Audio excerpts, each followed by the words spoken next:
بسم اللہ الرحمن الرحیم۔ السلام علیکم۔ عمران خان اور تحریک انصاف کے خلاف تمام تر انتقامی کارروائیاں الٹی پڑ گئی ہیں۔ اگلے الیکشن کے متوقع رزلٹ نے طاقتور حلقوں اور پی ڈی ایم پلس ٹولے کو چکرا کے رکھ دیا ہے۔ نیب ووٹر کتنے ایڈ ہوئے ہیں اور کس طرح رزلٹ پر اثر انداز ہونے کی توقع ہے، اس کی تفصیل آپ کے سامنے رکھوں گا۔ طاقتوروں کا پیغام یا شریف خاندان کے اندر جھگڑا، شہباز شریف لندن سے آنے کے 24 گھنٹے بعد دوبارہ لندن روانہ ہونے جا رہے ہیں۔ یہ کیا معاملہ ہے، اس پر بھی بات کریں گے۔ اقوام متحدہ کی جنرل اسمبلی میں ایرانی صدر نے قرآن مجید ہاتھ میں پکڑ کر خطاب کیا ہے۔ اسرائیلی سفیر نے ایسا کیا کیا ہے کہ سیکیورٹی نے وہاں سے اس کو نکال دیا ہے؟ یہ اس وقت بہت بڑی بین الاقوامی خبر ہے، اس پر بھی مختصراً بات کریں گے۔ امید ہے آپ سماعت کریں گے اور اپنے قیمتی فیڈ بیک سے ضرور آگاہ کریں گے۔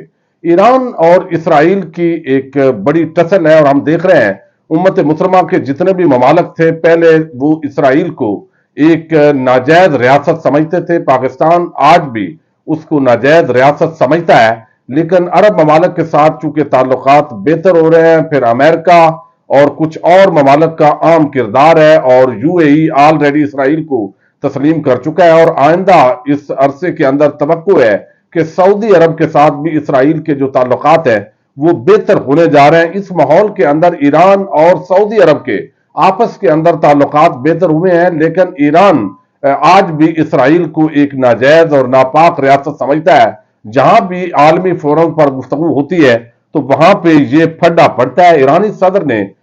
بڑی دبنگ گفتگو کی ہے اقوام متحدہ کے فورم پر، جس طرح بین الاقوامی سطح پر اور خاص طور پر جو فلسطینیوں پر ظلم ہو رہا ہے، تو اس معاملے کے اندر جو اسرائیلی سفیر ہیں انہوں نے آج غلڑ بازی کرنے کی کوشش کی۔ وہاں وہ کھڑے ہوئے، ایرانی صدر گفتگو کر رہے تھے، انہوں نے وہاں پر بھرپور طریقے سے اونچا اونچا بولنا شروع کر دیا، اور اب جو غیر ملکی میڈیا رپورٹس ہیں ان کے مطابق اقوام متحدہ کے سیکیورٹی اہلکاروں نے منگل کو آج اقوام متحدہ میں اسرائیل کے سفیر کو ایرانی صدر ابراہیم رئیسی کی تقریر پر احتجاج کرنے کے لیے جنرل اسمبلی ہال سے باہر نکالنے کے فوری بعد حراست میں لیا ہے۔ تو یہ ایک بڑی ڈیولپمنٹ ہے، اور جب خطاب کر رہے تھے تو اس دوران جو ہے جلاد اردان نے تقریر کے دوران خلل ڈالتے ہوئے شور شرابہ کیا اور پوسٹر لہرایا، جسے ویڈیو میں بھی دیکھا جا سکتا ہے۔ تاہم ایرانی صدر نے اسرائیلی سفیر کی حرکت کا نوٹس لیے بغیر سکون اور اطمینان سے اپنی تقریر جاری رکھی ہے۔ ایرانی سفیر کی حرکت پر فوری طور پر سیکیورٹی کو طلب کیا گیا، جس نے جو اسرائیلی سفیر ہیں ان کو جنرل اسمبلی جو ہے وہ وہاں پر ان کو نکال دیا گیا، پھر حراست میں لیا گیا، اور یہ معاملہ ایک بڑا بین الاقوامی خبر کے طور پر ظاہر سامنے آیا ہے۔ تو ایران ہمیشہ جو ہے وہ فلسطینیوں کے حقوق کے لیے کھڑا رہا ہے، پاکستان بھی کھڑا رہا ہے، لیکن آج کل چونکہ پاکستان کے اپنے بڑے عام ایشوز ہیں، اور اب ایران اس وقت بھی جو ہے وہ اس حوالے سے کھڑا ہے۔ اب ایک اور بڑی ڈیولپمنٹ ہے اور وہ بڑی حیران کن ہے۔ اب دیکھیے کہ پچھلے 2 دن کے اندر مسلم لیگ نون نے جو جنرل باجوہ ہیں اور جنرل فیاض حمید ان کے خلاف کارروائی کا اعلان کیا ہے۔ یعنی وہ سمجھتے ہیں کہ کچھ 4 ججز اور یہ 2 جرنیل انہوں نے پاکستان کو تباہ کیا، اور اب اگر دوبارہ نون لیگ آتی ہے تو ان کے خلاف کارروائی ہوگی۔ اب یہ معاملہ کیا ہے، پتہ سب کو ہے کہ یہ اس قابل نہیں ہے، یہ ڈیل کے بغیر حکومتوں میں نہیں آ سکتے، یہ این آر او لیے بغیر پاکستان کے اندر نواز شریف واپس نہیں آ سکتے۔ جنرل باجوہ کی ایکسٹینشن پر گھٹنے ٹیک کر انہوں نے ووٹ کیا تھا، اور اس کے بعد وہ ڈیل ہوئی جس کے تحت پچھلے 16-17 مہینے کے اندر پاکستان کے اندر تباہی اور بربادی ہوئی۔ یہ تحریک انصاف کا بھی موقف ہے، اور اس کے کچھ ایسے شواہد بھی بظاہر موجود ہے، سرکمسٹانشل ایویڈنسز ہے، جس سے پتہ چلتا ہے کہ وہاں سے جو معاملات ہیں وہ عمران خان کے خلاف ہونے شروع ہوئے، اور جیل کے اندر ہی باقاعدہ جو ڈیل ہے وہ اس کا آغاز ہوا، اور اس ڈیل کے تحت ہی نواز شریف کو آپ نے دیکھا بیرون ملک اس سے پہلے روانہ کیا گیا۔ اب یہ ان کے اندر یہ طاقت تو نہیں ہے کہ یہ جو جنرل فیاض حمید ہیں یا ان کے خلاف کوئی کارروائی کریں، لیکن یہاں پر یہ ضرور ہے کہ اس پورے معاملے کے اندر چونکہ اور کوئی سیاسی بیانیہ نہیں ہے۔ 16-17 مہینے میں معاشی تباہی کی، 2018 میں جب عمران خان کی حکومت آئی اس وقت بھی ایک معاشی طور پہ تباہی اور بربادی تھی۔